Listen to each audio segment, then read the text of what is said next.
Alright guys, कैसे हैं सारे लोग। तो आज हम बात करेंगे इंटरव्यू का। एक ऐसा टॉपिक है जो कि इंटरव्यू में बहुत बार ही पूछा जाता है यार, और बहुत ही बेसिक क्वेश्चन है ये। कि वीएम्स और कंटेनर्स में क्या फ़र्क है। तो आज हम समझेंगे दोनों में क्या डिफरेंसेस है, from the way they work and from their use cases and from their architecture. तो ठीक है, लेट्स गेट राइट इन। ये ड्राइंग यार उतनी अच्छी बनी नहीं है, तो उसके लिए मुझे क्षमा कर देना, बट मैंने कोशिश की है। बात करते हैं हम वीएम्स और डॉकर कंटेनर्स की। ठीक है, तो actually it is not necessary the Docker container, it can be any container. Okay, तो जो वर्चुअल मशीन में क्या होता है ना कि वीएम में हमारे पास जो लेयर्स होती है, लेयर स्टार्ट होती है सर्वर से। तो सबसे पहले हमारे पास आता है एक सर्वर। एचपी का हो गया, आईबीएम का हो गया, डेल का हो गया, या कोई और कंपनी का सर्वर हो गया। ठीक है, सर्वर के ऊपर जो जाता है ना कंपोनेंट, उसको बोलते हैं हाइपरवाइजर। ये हाइपरवाइजर एक बहुत ही ज्यादा पावरफुल चीज है। ठीक है, और ये एक अलग टॉपिक है डिस्कशन का, लेकिन मोटे मोटे तौर पर ये समझ लो कि हाइपरवाइजर दो टाइप के होते हैं। टाइप वन हाइपरवाइजर और टाइप टू हाइपरवाइजर। ठीक है, अब टाइप वन हाइपरवाइजर क्या होता है ना कि जिसमें ये जो फिजिकल सर्वर है ना, इसके ऊपर ऑपरेटिंग सिस्टम जाएगा। ठीक है, और वो ऑपरेटिंग सिस्टम जो है काम करेगा मशीन्स बनाने का, वर्चुअल मशीनें बनाने का। ठीक है, तो वो टाइप वन हाइपरवाइजर होता है। कुछ एक एग्जांपल है, जैसे कि VMware का ESXi हो गया, जेन हो गया, KVM हो गया। तो ये as an operating system server के ऊपर इंस्टॉल होते हैं। ठीक है, और उसके बाद you don't need any other operating system on top of that. You just need to start creating your virtual machines. तो ये होते हैं टाइप वन। और जो टाइप टू होते हैं, टाइप टू जो हाइपरवाइजर्स होते हैं, वो उसमें क्या होता है कि सर्वर हो गया, सर्वर तो चाहिए ही चाहिए दोनों केसेस में, और सर्वर के ऊपर एक ऑपरेटिंग सिस्टम चाहिए हमारे को यहाँ पर। ठीक है, सर्वर के ऊपर एक ऑपरेटिंग सिस्टम चाहिए, और उसके ऊपर फिर हाइपरवाइजर डलेगा।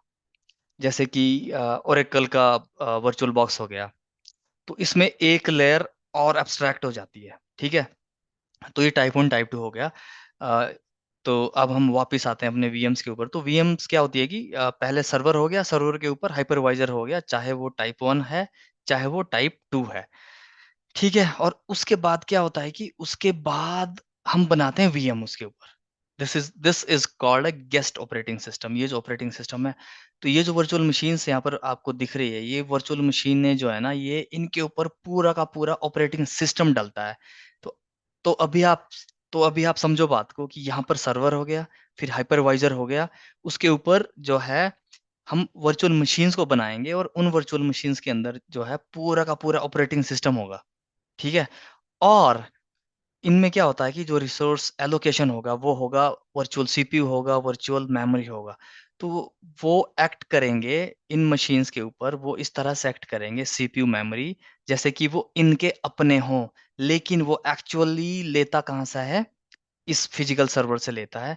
और वो प्रोवाइड कौन करवाता है, ये बंदा बीच में जो बैठा है, hypervisor. So hypervisor is basically a bridge between the virtual machines and the host server to provide all the required resources whenever needed. ठीक है, अब जब हमारे पास पास जो है वर्चुअल मशीनें बन गई, इसके ऊपर जाती है अब एप्लीकेशंस। मान लो मेरी कोई जावा की एप्लीकेशन है, डॉट नेट की एप्लीकेशन है, वो वर्चुअल मशीन्स के ऊपर जाएंगी। तो लेयर वाइज अगर आप देखो तो एक दो तीन चार या पांच लेयर्स में ये काम करता है। और इसमें इसमें बड़ा पार्ट ये है यहाँ पर कि जो वर्चुअल मशीन है, इसका अपना ऑपरेटिंग सिस्टम आएगा, चाहे वो विंडोज हो चाहे वो लिनक्स हो।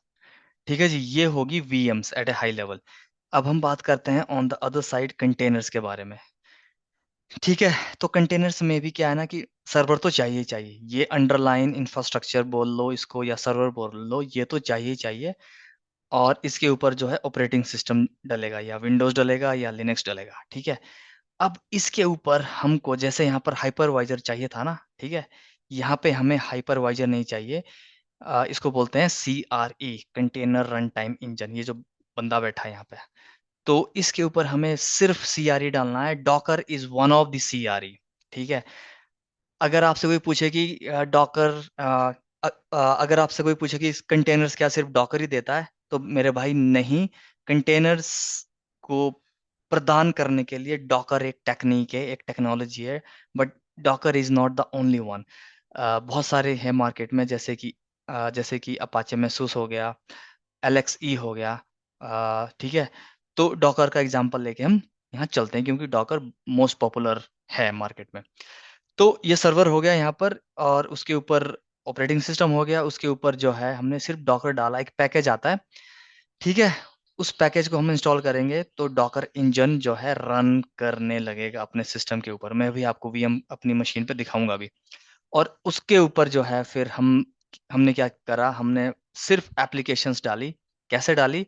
ये जो एप्लीकेशंस है ये है कंटेनर्स। ये जो आप देख रहे हो ना, ये कंटेनर्स हैं। और पिछली वीडियो में मैंने बताया था कि कंटेनर्स कैसे बनते हैं।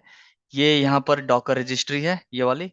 ठीक है। ये यहाँ से इमेजेस को पुल करेगा, और ये एप्लीकेशन इमेजेस होगी। ठीक है। With all the required what do call it, dependencies and libraries. ठीक है। वो सारी की सारी जो है इन डॉकर इमेजेस में यहाँ पर रहेगी। और अगर अब मेरे को कंटेनर रन करना है, ठीक है, अगर मेरे को ये एप्लीकेशन रन करनी है, मैं ये कंटेनर यहाँ पर पुल करूंगा और ये एप्लीकेशन रन हो जाएगी। तो ठीक है। तो मतलब आप देख रहे हो कि एब्स्ट्रैक्शन, अगर आप देखो ना, तो कितने लेयर्स में हो रही है। यहाँ पर एक दो तीन चार पांच लेयर्स चाहिए, और यहाँ पर आपको सिर्फ एक दो तीन लेयर्स में काम हो रहा है। ठीक है। और सबसे इम्पोर्टेंट जो डिफरेंस है दोनों के बीच में, वो ये है कि जो आपकी ये वीएम है, जो आपकी वर्चुअल मशीन रन हो रही है, it has got its own operating system. इसका अपना ऑपरेटिंग सिस्टम है, इसका अपना कर्नल है। ठीक है। लेकिन लेकिन कंटेनर्स के केस में क्या हो रहा है कि इसमें ये जो कंटेनर्स रन हो रहे हैं ना, इनका कोई अपना कर्नल नहीं है। ये यूज कर रहा है ये जो ऑपरेटिंग सिस्टम नीचे लगा है ना सर्वर के ऊपर, इसकी कैपेबिलिटी को यूज कर रहा है, इसके कर्नल को यूज कर रहा है in order to run all these containers. तो बेसिकली ये क्या यूज करता है, बैकहैंड में ये यूज करता है लिनक्स की कैपेबिलिटी को, जिसको हम बोलते हैं C groups and network name spaces.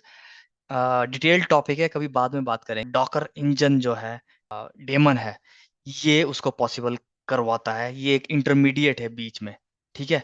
तो अभी अगर यहाँ मेरे को कोई एप्लीकेशन चलानी है, ठीक है, तो आपको पता ही है, इमेज पुल करूंगा और वो इमेज यहाँ पे रन हो जाएगी एज एन एप्लीकेशन, और वो यूज करेगी ओएस के कर्नल को, जो मेरा सर्वर पर जो ऑपरेटिंग सिस्टम डला हुआ है उसके कर्नल को यूज करेंगे। तो basically all these containers will be sharing the same one kernel which is sitting here on this app, on this operating system. तो ये भाई मतलब एक हाई लेवल ही बोलूंगा, एक हाई लेवल डिजाइन है दोनों के बीच में डिफरेंसेस का। तो अब जल्दी से देख लेते हैं कि क्या क्या विशेषताएं हैं वीएम्स की और कंटेनर्स की। तो वीएम्स जो है ना, सबसे पहली बात है कि ये प्रोवाइड करवाता है आइसोलेशन। तो बहुत सारे रिक्वायरमेंट्स ऐसी हो सकती हैं आपके प्रोजेक्ट में और आपकी कंपनी में कि आप नहीं चाहते कि आपका ऑपरेटिंग सिस्टम शेयर्ड हो किसी भी एप्लीकेशन के साथ जो आप रन करें। ठीक है। अगर उस टाइप की आइसोलेशन चाहिए, अगर उस टाइप की एब्स्ट्रैक्शन चाहिए, तो वर्चुअल मशीन काम में आती है। आपकी एप्लीकेशन बहुत ज़्यादा रिसोर्स इंटेंसिव है, तो उस केसेस में आपको जो है VM will be the best suitable option for you. ठीक है जी। तो अब ये हमने ऑलरेडी डिस्कस कर लिया है। ठीक है। अब जल्दी से कंटेनर्स की बात कर लेते हैं कि कंटेनर्स, क्योंकि होस्ट ऑपरेटिंग सिस्टम के कर्नल को शेयर करता है, जितने भी कंटेनर्स होते हैं, ठीक है, वो उस कर्नल को शेयर करेंगे। और इस वजह से जो है एक सिक्योरिटी काइंड ऑफ थिंग यहाँ पर आ जाती है कि बहुत सारी कंपनीज ऐसी हो सकती है जो नहीं चाहती कि उनकी एप्लीकेशन जो है अंडरलाइन ऑपरेटिंग सिस्टम के साथ शेयर करें। ठीक है। तो उस केसेस में ये थोड़ा सही ऑप्शन नहीं रहता। हालांकि there are lot of ways to make these containers secure. ये लाइट वेट है। ठीक है। और आप ये लगा लो कि 100 MB का एक कंटेनर एक एप्लीकेशन इमेज बन जाएगी। और उसका एक कंटेनर बन जाएगा, तो उसको मूव करना across the developers will be very very easy comparatively to VM. और इसीलिए पोर्टेबिलिटी जो है एक one of the biggest pros that containers offer. और फिर माइक्रो सर्विसेज के लिए, क्योंकि आज की डेट में industry is moving towards the micro services architecture, तो वहाँ के लिए container is the first go choice. तो ये सारे मेजर डिफरेंसेस है। डिपेंड करता है आपके यूज केसेस के ऊपर, आप क्या रन करना चाहते हो, कैसे रन करना चाहते हो। You can choose VM versus containers. दोनों की अपनी विशेषताएं हैं, दोनों की अपनी खामियां हैं। तो डिपेंड्स व्हाट यू वांट। ठीक है, तो आ, ये था डिफरेंसेस। आई होप आपको समझ आ गया होगा। अब चलते हैं वापस मेरे सिस्टम के ऊपर, और अब मैं आपको दिखाता हूँ हाइपरवाइजर, मतलब वर्चुअल मशीन मैंने भी बनाई हुई है अपने सिस्टम के ऊपर। और फिर डॉकर भी दिखाता हूँ, आई मीन कंटेनर भी दिखाता हूँ। तो आप देख सकते हैं ये जो एप्लीकेशन है ना, ये वाली Oracle VM virtual box manager, ये टाइप टू हाइपरवाइजर है, जैसा कि मैंने बताया था शुरू में। क्योंकि मेरे पास विंडोज है, विंडोज के ऊपर मैंने इसे इंस्टॉल करा हुआ है, तो ये टाइप 2 हो गया।